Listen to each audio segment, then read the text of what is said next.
Matapos ang lahat ng paghihirap na dinanas mismo ni Jezabel Sagun sa kanyang ex-partner na si Benny Lagata, ay iba ang ibinalik ng tadhana. Siya mismong nagsasakripisyo sa anak nila. Siya mismo ang nagbubuhay din sa anak nila. Kahit papaano ay nagtatrabaho si Jezabel, hindi siya humihingi ng sustento galing kay Benny dahil ayaw naman niyang mapagsabihan ng kung ano-ano.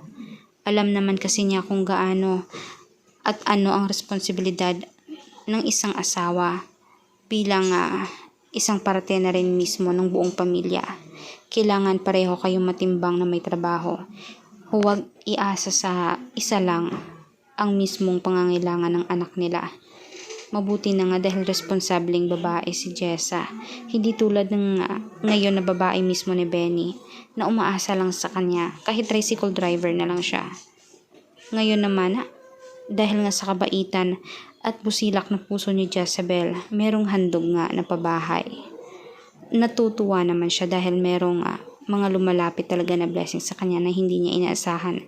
May bahay, may lupa, may pera, may promotion, may endorsement. Hindi man kalakihan o mano, pero alam niya sa puso niya na talagang totoong bigay sa kanya. Totoong handog sa kanya ng kalikasan ang mga iyon dahil sa kabutihan niya mismong mundo na ang nagsilbing tulay para magbago ang kanyang buhay. Kaya nga naman emotional siya, pero gayon naman masaya siya kasamang kanyang ina at ang anak nito. Kaya congratulations, Jessa. Kaya for more public videos, please mag-subscribe, i-click ang notification bell at i-share ang ating videos on public. Maraming salamat mga kanetesen. Hanggang sa muli.